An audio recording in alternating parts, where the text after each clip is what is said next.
I call it the river of life. Everything goes through the river of life every day, all day. I went to jail. I got taken out of the river of life and put on the banks. I said, I'm going to put everything I got into these songs because I have the time. I have nothing but time. Sometimes I wonder what could have been. Trapped in my cell like a lion's den. Stuck in the past thinking what I did. Can't wait to get out and see my kid. But I'm nowhere right now. Yeah, but I'm nowhere right now. Welcome to inTUNE, Stories of Connection Through Music. This is the podcast where we explore stories from educators, artists, and community leaders who are using music to break down barriers and build community. We'll look at how inclusion shows up in private studios, classrooms, in community programs, and even inside correctional facilities. And I'll share a few stories and strategies that might just shift the way you think about teaching and connection through music. Whether you're a teacher, a musician, a parent, or someone who simply believes in the power of music to bring people together, you're in the right place. I'm your host, Dr. Melissa Martiros, a music educator, consultant, and the founder of opporTUNEity, an organization that uses music to connect people across backgrounds, bridge divides, and open doors. And by the way, all of the music you'll hear in today's episode was written or produced by opporTUNEity students in our programs.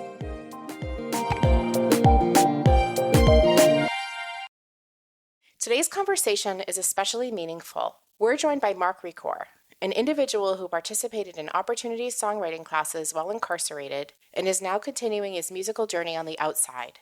This episode isn't about a single moment or a neatly packaged redemption story.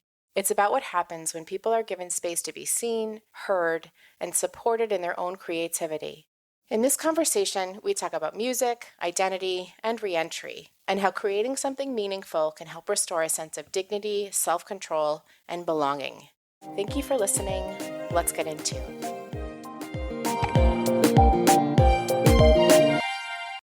To start, Marc, how would you like to introduce yourself to our listeners, who you are beyond your past involvement with the justice system? I'm Marc Recor. I'm the owner of New England Custom Gutters, about 25 years. I'm into four-wheelers, motorcycles, boats. And also music, right? Called me a couple of weeks ago. You got a new guitar.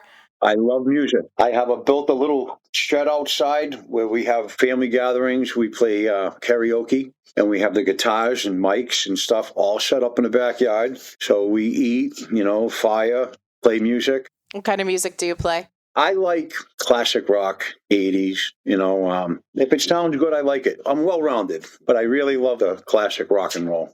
Led Zeppelin, The Who, Van Halen's, all the great bands from the 80s that are still here today, AC/DC. When you're building a house with a bunch of guys and one of those songs come on, production gets done. What role did music play in your life before you were incarcerated?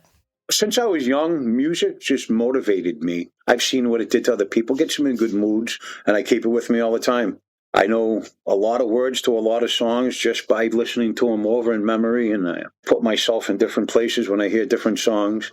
Brings back memories of different things. It's part of language. It is, yeah. What kind of access to music did you have while you were inside the House of Corrections? More towards commercials and TVs and radio on the television. Not quite a good selection, but enough to, keep things going. But when the music program came, I could get in there, I could get music written, play and express it. Music, I don't know, it's harmony for me. It just is. I don't know what country you come from. You know what music is. You feel it. I do anyways. Totally agree. Do you remember your first meaningful experience with music? When I was a young boy, I'm going to say 7 years old. We used to have big family gatherings. I'd have 30, 40 people in the back playing cards, drinking, and I would run around. I would do the request. I was a little DJ at 7.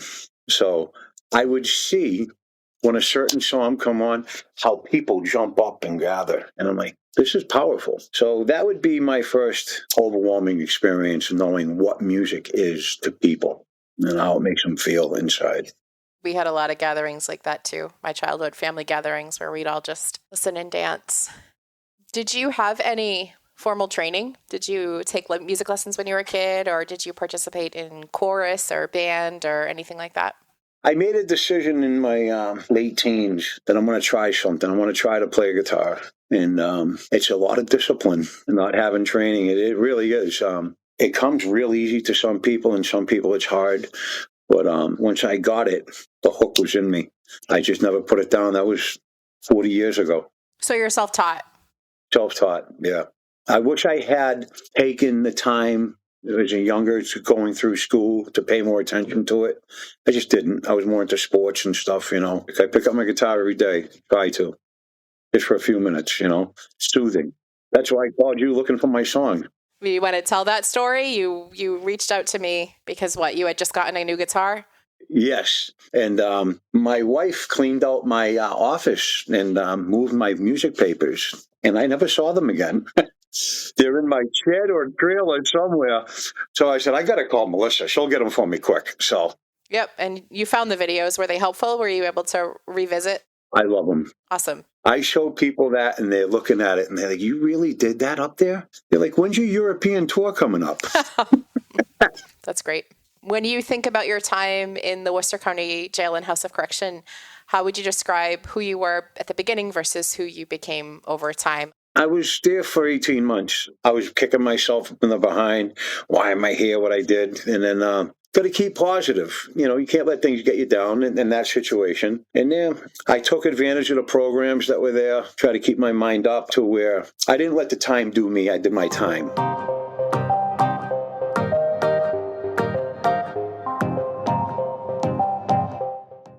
And the music program was amazing. The other programs there were great, but the music program empowered me to have hope, to lean in a good direction and keep leaning in it. And other people on the block, I'll tell you, it's real easy to act a tough guy. How about you grab a guitar and walk up and sing in front of people? That takes a lot of courage. On the block, people see that. You know, maybe I'd like to try that. That's where I saw the biggest change in that program. To look deep in yourself and write a song and make a change and go out and do that. That's something. Yeah, so you said something that struck me. I did the time. I didn't let the time do me. Is that what you said? Yep. Do you think the music program assisted with that? Just being exposed to music and having music, it just kind of helped you get through those 18 months, but do it with some degree of command, maybe, is what you're saying? 100%. Yep. It let me be in control of me like nobody else could, you know, where I could go through a process of growing. And I absolutely loved it. It took me out of jail in my own mind.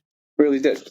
John and those guys from the college, those guys, they knew how to deal with people. They knew how to have fun. They knew how to bring out the fun out of you. And they really were a well-oiled machine, those guys. Yeah, we've got some great teachers working for us, for sure.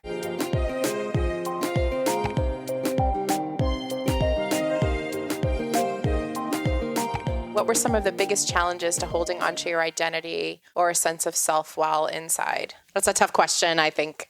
Yeah, I kind of just touched on it a little bit with staying powered, not letting yourself get beat down into a rut where it's simple to just waste time every day. My biggest challenge, I think, was looking at myself in the mirror every day saying, I'm better than this. I don't want to be here. Just keeping the faith, keeping positive. Do one positive thing every day. Write something down. Write a lyric down. Do something. Anything. Yeah, don't let nothing bring me down. I don't.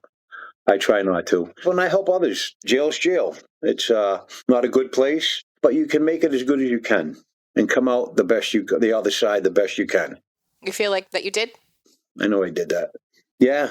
I'm going to tell you, if you take advantage of the programs that are in there and you do the right thing, you're going to be better. There's no way around it. Or you could just sit there and do nothing. It's all up to you. That's in a lot of areas in life, right? Yes, it is.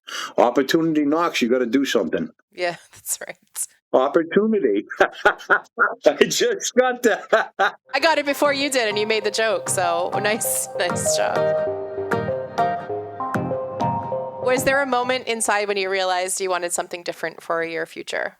I knew when I got out, I got to stop messing around. I'm a contractor, and everybody around me in the contracting world, they're a rough group of guys. There's a lot of drinking, drug, and I can't be around that anymore. I got to just not lie to myself anymore and not lie to anybody else and just keep leaning in the right direction, and I'll get there. And that's what I've been doing. So how did you first hear about opporTUNEity songwriting class?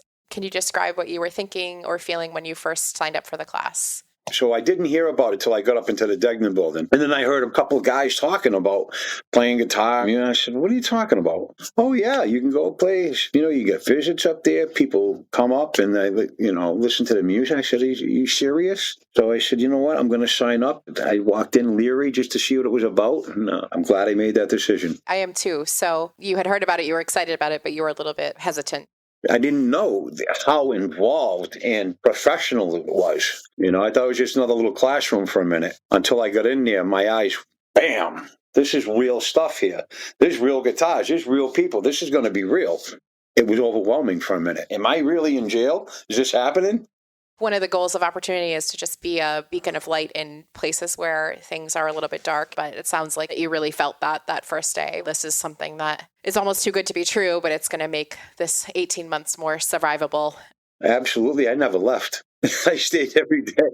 Oh, I wasn't leaving there. You wrote a lot of original songs, or at least led the charge in some of the songs that were written. Do you remember the titles of them?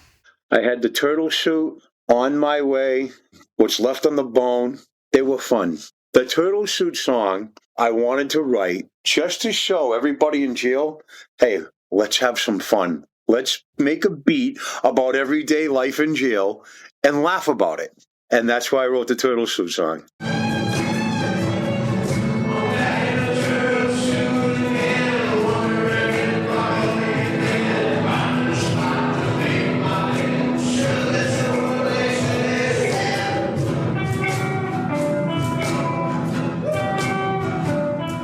I didn't know what Turtle Suit was until I heard the song. If you're down, depressed, even suicidal, you get in a fight with it, the only thing they can do is lock you up in the hole in a turtle suit thing, so you can't hang yourself, you can't hurt yourself, you can't hurt other people, and there's no mattress. And once you're in there and you wake up and realize where you are, you're like, what am I doing here? What did I do to myself?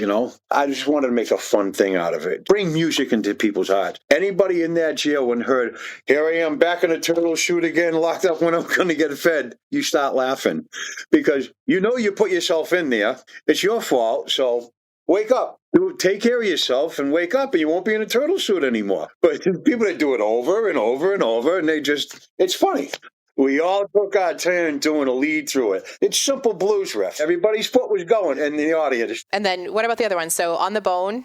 On the Bone. So every day, jail food, hospital food. Nobody likes their food. I'm talking to my Amy on the phone one day about my dog, and she's giving her a steak bone with steak on it. And I'm like, I'm getting rice and beans every day. I'm starving, but it's not funny. That's where that song came from. And everybody loved that one. That was just fun.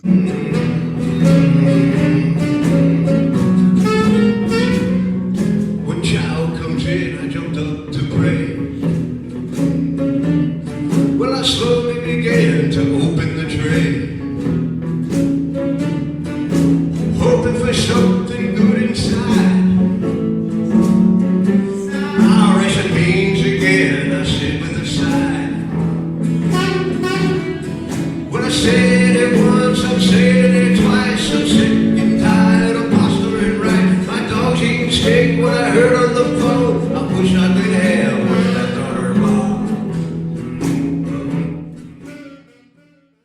It sounds to me maybe like the act of writing comic relief songs was maybe somewhat healing for you. Exactly. Yeah, it was. Was there a third you said? The third was On My Way.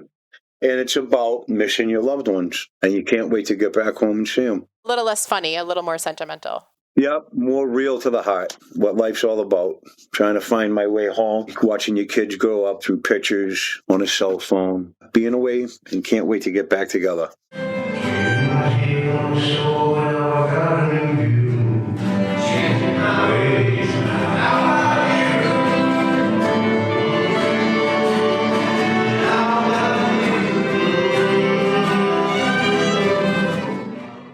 I'm glad that you have that third one to show the contrast of the experience inside. Yeah, I had to come up with that one. That was my favorite one, really was. So how did it feel writing and performing this music? Amazing. I mean, I look at it like this. I had an opportunity to be in there. I was in jail, so I could actually take 100% of my time and put it into this.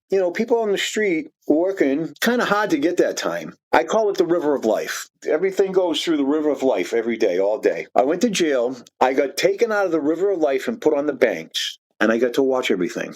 I'm like, okay, this is my time to see everything slow motion and make it real. So I said, I'm going to put everything I got into these songs and think, because I have the time. I have nothing but time. And did some really deep self-exploring there and had the time to do it. I might not have had that chance out here to do that like that. I just took advantage of it. It's a fantastic way to view it. Yep. So yeah, thank you for sharing that.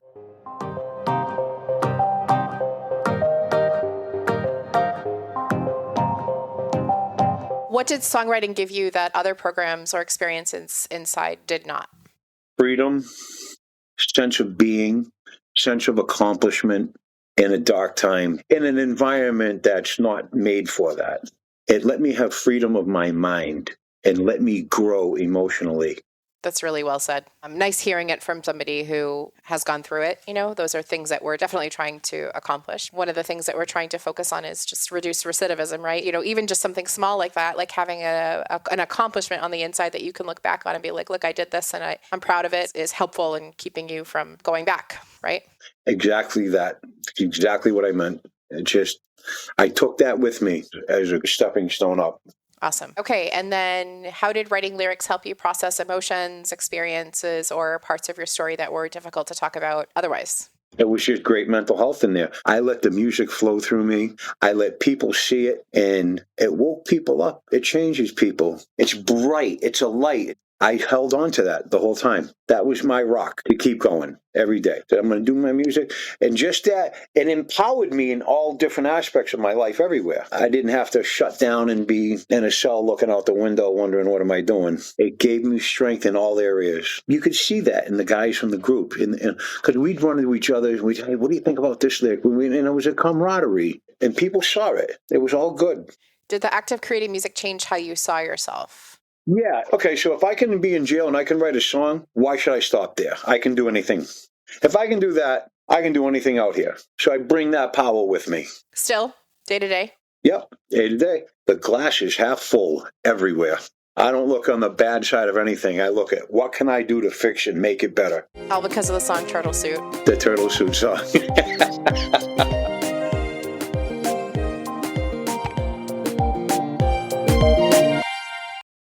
I guess one final question related to the songwriting part, but can you think of a moment in class where something just clicked for you creatively or personally? One day, we were all in there. There was about probably 10 to 12 of us, and we were going through a song, trying to get it. And do you know, every single person in that room had a genuine smile on their face, and they were paying attention. And I'm like, this is what it's about right here. That was your moment? Yep. You were part of a project with Music Worcester. Music Worcester had a resident artist come for a year, Vijay Gupta, and part of that residency was a collaboration with opporTUNEity inside the jail, which culminated in a performance where he performed on stage at Mechanics Hall, which is a world-renowned concert facility in Worcester. And we pre-recorded 3 of the songs that your group had recorded. We streamed that into his concert at Mechanics Hall. It was a large audience. They were profoundly impacted by watching you all on stage sing. And then the flip side of that was that we streamed the concert into the jail for you to watch while you were being streamed on stage. I wonder if you could talk a little bit about what that experience was like. I thought I was a rock star. I just couldn't believe it. It was surreal. I thought I was in a little bit of a movie there for a minute. I still can't believe that happened. When they dropped that big projector screen down and they showed us and everybody started clapping, it was truly amazing. I'll never forget that. Yeah, that was a watershed moment, and it's really nice to hear how it was received for you all on the inside. What did it mean to create music alongside others who were also incarcerated? Because, part of what we do is create this collaborative approach to songwriting, which can be difficult, but also can be rewarding. I loved it. We help each other with different parts, with different songs and stuff. Just that feels great inside. I'll tell you what. I was 7 years old, and my grandfather told me it's best to give than to receive. And I didn't get that. I want toys. I want this. I want that. But when you actually give a human being something and you see the joy they get from that, it's better than receiving. And I got it. The shared experience. Did the class change how you related to others inside or after release? I'm a pretty much open book, and people know me, but the music side opened up a different view of people and myself, where I like the feeling of it, everything that comes with it. It has a way of making a connection that is deeper than words, right? It does. The international language of love is music. I don't care who you are, every walk of life, you know how to tap your foot, clap your hand. It's in you. You can't help it. You had said earlier that the instructors were really great to work with. How were they maybe different or were received differently from other authority figures? I can't explain it, Melissa. They were just perfect in their environment. It's like they had a sixth sense on just how to talk to us as inmates. It was just an automatic thing. You just wanted to hear what these guys were saying and how they presented themselves professionally. The way it was set up in those classrooms were, hey, come on in, guys. Let's have some fun. Let's take a break from the jail for today. Let's get some music in us. They were perfect at what they did. They set the mood for everybody to open right up. Mm-hmm. By design, for sure. Do you feel like the work with opporTUNEity influenced your mindset as you prepared for release? Yep. Yeah. Made me excited that I'm going to keep what I got with me, take it out with me, and use it all around. That same attitude that I have. Apply it everywhere equally all the time. You do continue to write and engage with music since returning, right? My guitar's sitting right in front of me and my amp's right behind me. It's like medicine. Every day, a little bit each day keeps you good.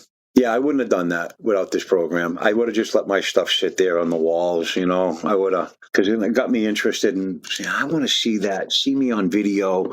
I want to go through those songs again. I want to get them out, and then brought me right back. I'm nowhere right now. Nowhere right now. I'm nowhere right now. What do you wish people understood about incarcerated individuals that they often get wrong? Stereotypes, TV, it's not like that. I mean, a jail's a jail. People deserve to be there. And for whatever reason it is, however long it is. But there are a lot of smart people there that made some wrong decisions, and they shouldn't be categorized for that decision they made for their whole life. Take the time to, it's individual more than altogether. Oh, jail bad, that's it. I've seen both sides. I've seen people in there that don't care, and I see people that care. And the more that you put in front of people that care, and they reach out and go for it, they should turn out better. Don't stereotype things. Everything's different. You can learn new things every day.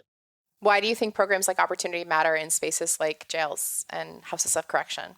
It keeps people from going nuts. Keeps people from sitting there and eroding in their own brain. That's a hard thing, to put yourself down and stay there and do years in jail. You're the same person that just went to jail when you get out. Not going to change. If you lean a little bit in a good direction each day, you'll get there. Change is the hardest thing for any person to do or want to do. Nobody wants to change. A full change in your own self is hard. It's scary, but jail is the place to do it. It is. That's what you're there for. Take advantage of it or don't. The more programs, the way they're designed and the way they're delivered to you. Evangelitis got a good thing going on up there, and he really does get involved. When I was there, I graduated college programs. He was there at every graduation class. Yeah, I want to just take a moment to let the listeners know that you did listen to Sheriff Evangelitis' podcast before coming on, right? And you and I had talked about this at the beginning about whether or not you felt like it was authentic to your experience, and you said it was, right? That it resonated with you inside. Yes. Like he says, I remember him saying it, I want you to come outside and see me on the street and come up and say hi and not run from me because you got a warrant. You know what I mean? I want to see you. I would, and he would know right who I am, and I would know right who he is. When we were doing the music program, he sat me down with one of the state reps. He said, "Hey, Mark, will you talk to her for a while?" She was asking me about how's it running here? How's it going? I said, "It's great. He's doing a good job. He really is. You know, you can lead a horse to the water, but the horse got to drink. But let me tell you, he's doing the leading. He's getting you there." I was impressed with that. I got like 6 certificates. And he wanted to be at every individual class when people got their certificates. He wanted to be in the classroom, handing them out. That means something, right? So you had mentioned that you talked to a state rep, but if you could speak directly to policymakers, educators, or correctional leaders, what would you want them to know about the role of music in rehabilitation? It would be a mandatory thing that they have it available, at least, just because of the mental health you get out of it. There's nothing better than that kind of mental health in that environment. That would be what I would tell them. Yeah, I completely agree.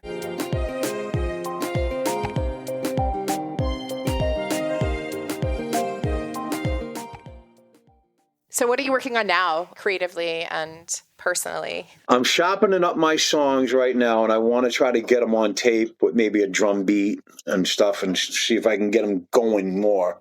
That's where I'm at right now with the music. At least 2 of the songs, the Turtle Suit, I have no drum beat, I have no bass. I'd like to get them set and recorded. Let us help you with that.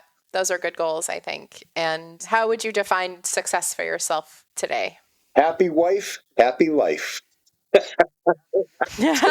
And that's what I'm working with right now. There it is, Amy. Do you think she would agree that sitting down and playing music creates an opportunity for you to create a happy life in your home? He loves that I do that. Listen, I couldn't put my guitar in the living room for 10 years. Now I can keep it in the living room. Oh, good. Good. The last question for you, Mark, is what would you say to somebody who is currently incarcerated, who is unsure whether programs like this are worth it? Take the step. Don't be scared. What do you got to lose? Nothing. Everything to gain, nothing to lose. Right. Awesome. Mark, is there anything else that you want to share with folks who are listening before we wrap up? I couldn't imagine the world without music in it. Just couldn't. It just makes everything easy and come together. So keep listening, keep playing, keep writing. That's what I would say. Great. That's great advice. Thanks for being on with us today, Mark. My pleasure. Love seeing you again.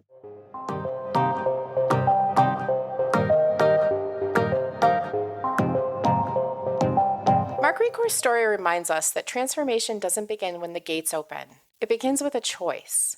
While incarcerated, Mark made a conscious decision to do the time and not let the time do him. In a place designed to strip people of identity, he chose growth over stagnation, intention over resignation. For Mark, music became the most positive and therapeutic force inside. It was more than a class or a pastime. It was a lifeline. Through songwriting, he found a way to process his past, sit honestly with his present, and imagine a future beyond the walls. Just as importantly, the songs he wrote created moments of humor and laughter in an otherwise heavy environment. They helped break down barriers, build camaraderie, and remind everyone in the room of their shared humanity. Music became a way to connect, not just inwardly, but with others. Mark shared a powerful metaphor, the river of life. We're all riding it, moving forward whether they choose to or not. For a time, incarceration placed him on the banks of that river. But instead of standing still, he used that pause to better himself by every means available. Music helped him stay connected to who he was and who he wanted to become, even when forward motion felt impossible. The songs Mark wrote on the inside didn't stay behind when he left. They continued to travel with him, inspiring others and reinforcing his commitment to a life away from recidivism. When he shares them on the outside, they are met with affirmation and respect, proof that what was created in confinement can become a source of pride, accountability, and connection in recovery and reentry. Mark also reflected on hearing Sheriff Evangelitis on this podcast and shared that today he would be proud to walk up to him. That moment captures the heart of what this work is about, not erasing the past, but transforming it, reclaiming dignity, voice, and belonging. Mark's story is a testament to the power of music as a tool for accountability, healing, and hope. It reminds us that when people are given the opportunity to create, to laugh, play, and to be seen as more than their worst moment, they don't just change their own trajectory. They help reshape the culture around them and expand what we believe is possible. Wish I might just change. Wish I might. Though it's gonna feel so strange, gonna change something tonight. Each episode of inTUNE will include a segment called The Pulse, where I respond to real questions from teachers, parents, educational leaders, or community partners about inclusion and music. In correctional spaces, so much of life is regulated. Movement, time, language, meals, even silence. What often goes missing is the opportunity to reflect, create, and to be heard without judgment. Songwriting changes that, but only when the space is held by people who know how to meet the participants where they are. Marc talked directly about this, how opportunities teachers didn't talk at the guys inside, didn't talk down to them. They knew how to speak their language, read the room, and keep the focus where it mattered. There was no posturing, no performative authority, just mutual respect and a shared commitment to the process. When someone writes a song inside, they're doing more than putting words to a melody. They're organizing memory, they're naming emotion, they're asserting identity in a system designed to reduce people to numbers and charges. But that kind of work only happens when the people leading it are credible, when participants trust that the space is real and that the work is worth doing. For many opportunity participants, songwriting becomes a place where accountability and humanity coexist. It's not about erasing the past, it's about making meaning from it. There's a lesson here that extends far beyond the jail. Teams that create real change are built the same way our teachers work, by showing up prepared, grounded, and fluent in the environment they're entering. Growth happens when people feel respected enough to take risks and challenged enough to be accountable. So as you reflect on today's conversation, consider this. What might change if we measured rehabilitation not only by compliance, but by creativity? Not only by restraint, but by expression? And what might change in our organizations, our classrooms, and our communities if we built teams that led the same way? This is the pulse of this work, the quiet, steady reminder that transformation doesn't begin with punishment. It begins when people are met on their level, invited to listen inward, and given the space to respond.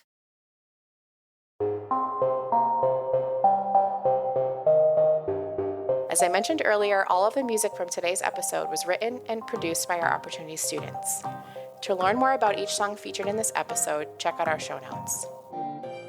And thank you to our listeners for tuning in. If this conversation resonated, please subscribe, share, and leave a review. It really helps others find the show. You can also send me your questions or coaching topics at opportunitymusic.org/intune, and I might feature them in a future episode. That's opporTUNEity music.org/intune. Until next time, stay inspired, stay connected, and keep making music that brings people together. Wish I may, I might just change. Wish I may, I